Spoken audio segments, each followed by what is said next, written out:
সোমবার সহিংসতার পর ডেমরার ডক্টর মাহবুবুর রহমান মোল্লা কলেজের সামনের পরিস্থিতি এখনও থমথমে। সকাল থেকে বিপুল সংখ্যক পুলিশ মোতায়েন করা হয়েছে। জনজীবন এবং যান চলাচল স্বাভাবিক রয়েছে, বন্ধ রয়েছে কলেজ। ভেতরে কাউকে যেতে দেওয়া হচ্ছে না। সকাল থেকে কিছু শিক্ষার্থীদের কলেজের সামনে অবস্থান নিতে দেখা গেছে। এদিকে স্বাভাবিক রয়েছে ঢাকা সিলেট রুটের যান চলাচল। অন্যদিকে ন্যাশনাল মেডিকেল কলেজ হাসপাতালে দুপুরে সংবাদ সম্মেলন করেন ন্যাশনাল মেডিকেল কলেজ হাসপাতালের চিকিৎসক কর্মকর্তা ও কর্মচারীরা। সোমবার সোহরাওয়ার্দী কবি নজরুল কলেজের শিক্ষার্থীদের সাথে মাহবুবুর রহমান মোল্লা কলেজের শিক্ষার্থীদের ব্যাপক সংঘর্ষ হয়। এতে আহত হন অনেকে।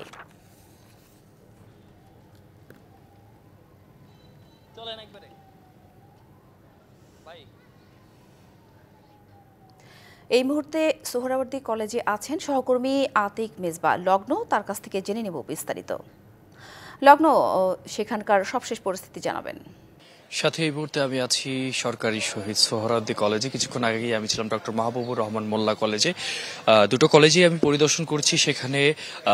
সেখানকার যে প্রিন্সিপাল আছেন উনি আমাদের সাথে কথা বলেছেন এবং জানিয়েছেন একটা বড় রকমের ক্ষতির কথা।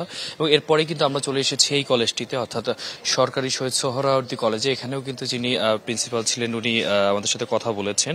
কথা বলে উনি আমাদেরকে জানিয়েছেন যে আসলে ওনারা শেষ অবধি শিক্ষা মন্ত্রণালয়ের দ্বারস্থ হয়েছেন। আজকে বিকেল 4টায় একটি বৈঠক আছে এবং সেই বৈঠকে তারা অংশ নিচ্ছেন। অন্য কলেজগুলো অংশ নিবেন কিনা সেই বিষয়ে নির্দিষ্ট কোনো তথ্য না দিলেও তারা নিশ্চিত করেছেন যে বিকাল 4টায় এই কলেজের যারা দায়িত্বরত শিক্ষকরা যারা আছেন তাদের একটা প্রতিনিধি দল শিক্ষা মন্ত্রণালয়ে বসবেন এবং সেখানেই তারা একটা সমঝোতার পন্থা করবেন।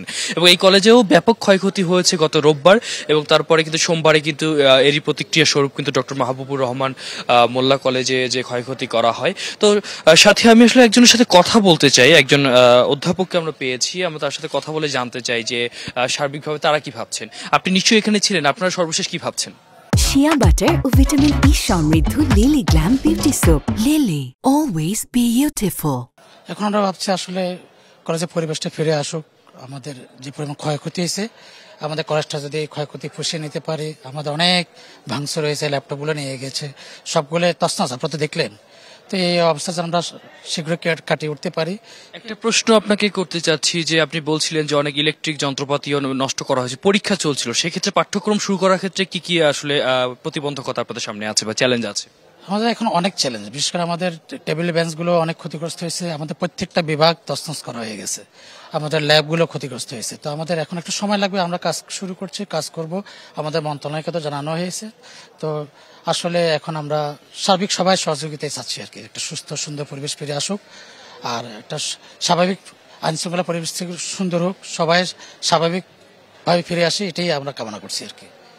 অসংখ্য ধন্যবাদ আপনাকে। সাথে আপনি শুনতে পাচ্ছিলেন যে এই কলেজের কিন্তু ওনারা বলছিলেন যে শিক্ষা মন্ত্রণালয়ের দ্বারস্থ হয়েছেন এবং এখানে যেহেতু বিভিন্ন অনুষদ রয়েছে এবং বিভিন্ন বিভাগ রয়েছে, এই বিভাগ এবং অনুষদগুলোর মধ্যে কিন্তু ব্যাপক ক্ষয়ক্ষতি হয়েছে। যে ল্যাবগুলো রয়েছে সেই ল্যাবগুলোকেও ক্ষতিগ্রস্ত হয়েছে এবং বিশেষ করে যে প্র্যাকটিক্যাল বা ব্যবহারিক যে ক্লাসগুলো আছে সেক্ষেত্রে কিন্তু বিপর্যয় হতে পারে। এবং যেহেতু এই কলেজটি ঢাকা বিশ্ববিদ্যালয়ের অন্তর্গত 7 কলেজের অন্তর্ভুক্ত, সেক্ষেত্রে অন্যান্য যে কলেজগুলো রয়েছে তাদেরও পরীক্ষা এখানে হয়, সেক্ষেত্রেও কিছু ঝুঁকি রয়েছে। তো এই ছিল সর্বশেষ সাথী।